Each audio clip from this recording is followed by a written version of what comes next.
What is going on, guys? Welcome to the first episode in a lore series I am doing on the world and characters set about the tales of The Witcher. Yay. Now I just want to quickly say that I'm giving you the basics to characters and a little history on their backstories. I'm doing this series primarily for people who haven't played the first two games and want to play the Wild Hunt but need to know a little bit more about the world before they start. Now there may be something of interest for people who have played the first two games as well, so please watch the video and see what you think.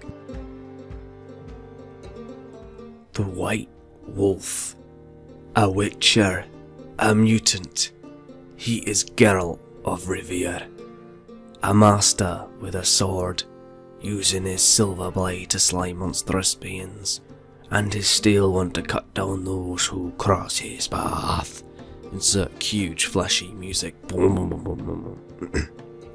Getting back to it. To begin with, Geralt is not from Rivia as his name would suggest. He in fact grew up in the keep of Kaer Morhen in the realm of Kedwin, the son of Vicina and supposedly a warrior named Corin. He began his Witcher training from a very young age, undergoing various experiments and mutations which very few people survived, called the Trial of the Grasses. From it he gained near superhuman and mental and physical abilities, increased reflexes, speed, strength and enhanced hearing. A side effect to these experiments was a depigmentation of his hair, which was left a harrowing white, for which so many people remember him. Completing his Witcher training, he was encouraged to give himself a surname, as it was normal for witches to do so in order to appear more trustworthy to potential clients. At first he chose Geralt Roger Eric de Hout Belgard. Witcher Vesmir, an experienced witcher, thought silly and rather pretentious, so Geralt was all that remained, which was chosen by his mother.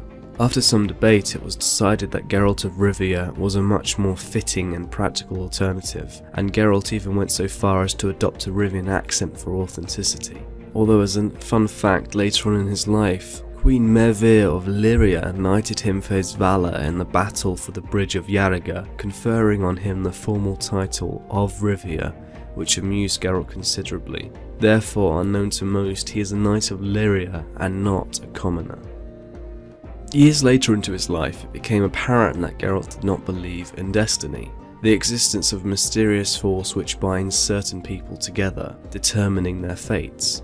According to believers, one can either follow the path of destiny on one's free will or try to resist it, although the latter can bring grim consequences.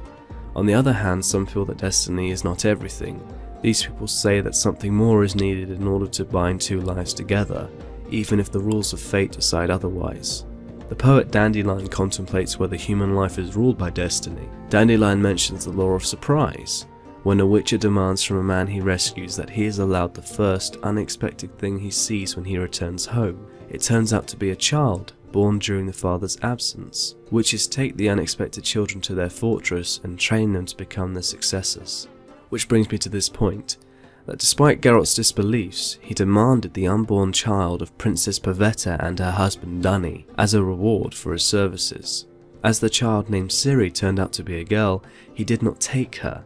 However, fate or blind chance caused Geralt and Ciri to cross paths 3 more times, and after the death of her grandmother Queen Catelyn, Geralt ended up taking care of the girl and loving her as his own daughter. At that time his best friend was Dandelion the Bard, while his lover and love of his life was the ashen-haired girl named Jennifer. In the following years Geralt came to King Foltest's court in search of work. He obtained a contract to free the monarch's daughter Adar from a spell which had turned her into a monstrous beast, or to kill her if all else failed. The Witcher managed to free the girl from the spell, and discovered that one of the courtiers had been responsible for the curse. Unknown to both the king and the Witcher, fate deemed they would meet again one day. But then Geralt was killed by a mob during a massacre of non-humans in Rivia, when he sought to defend them but fell to overwhelming odds.